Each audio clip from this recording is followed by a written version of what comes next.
বাগেরহাটের রামপালে প্রতিনিয়তই নদী ভাঙন তীব্র আকারে ধারণ করেছে। এতে নদীগর্ভে বিলীন হচ্ছে বসতঘর সহ নানা স্থাপনা।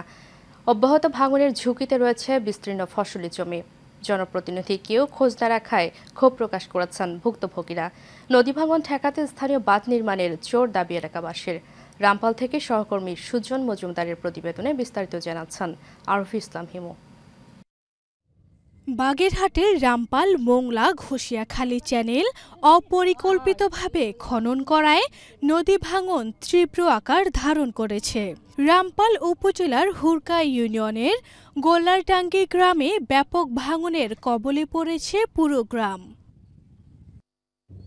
এরই মধ্যে বসতঘর নদীগর্ভে বিলীন হয়ে গেছে। তাদের বসবাস এখন খোলা আকাশের নিচে, মাঠে অথবা সড়কের ওপর, কেউ বা অন্যত্র আশ্রয় নিয়েছে।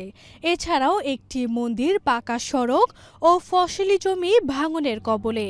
সড়ক বিলীন হয়ে যাওয়ায় স্কুলে যেতে পারছেন না কোমলমতি শিশুরা। অসুস্থ রোগী ও গর্ভবতী মহিলাদের হাসপাতালে নিতেও হচ্ছে ভোগান্তি। নদী ভাঙনে আমাদের ঘর বাড়ি সব ভেঙে গেছে, অন্তত 5টা-6টা ঘর উঠে গেছে।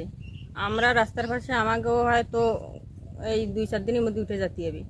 আমার ঘর কানছিল এই জায়গায়, ওই সোত পড়েছে যে জায়গায়, ওই জায়গায় আন ভাঙ্গে চুরে সব চলে গেছে, কিছু নেই। এখন রাস্তার পাশে এসে ওই জায়গায় বাসার মতো বান্ধে সেই জায়গায় রয়েছে। আমাকে নদীতে 6-7খান ঘর ভাঙ্গে উঠে গেছে, আর বেশি টাইম নিয়ে আমাকে ঘর ভাঙার সময় হয়ে গেছে। নদী যে ভাঙতেছে, আমাকে এখানে বসবাস করার মতো পরিবেশ নেই।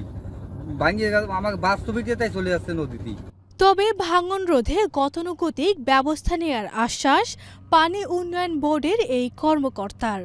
আমার ঊর্ধ্বতন কর্তৃপক্ষ জানাইছি, তারা বিষয়টা মনিটরিং এ রাখছে। তারা হয়তো সামনে আসতেও পারে সাইডটা দেখতে। ওই রামপাল মঙ্গলায় ওদিকে তো আমাদের বেড়িবাঁধ নাই, আপনি তো জানেন। হ্যাঁ, বেড়িবাঁধ মিলি মরিলগঞ্জ, পালনখোলা এইদিকে আছে।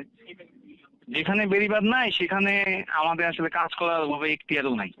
দ্রুত জিও ব্যাগ ফেলাসহ নদীর বাঁক খনন করে উন্মুক্ত করলে অনেকটাই ভাঙন রোধ সম্ভব বলে দাবি স্থানীয়দের।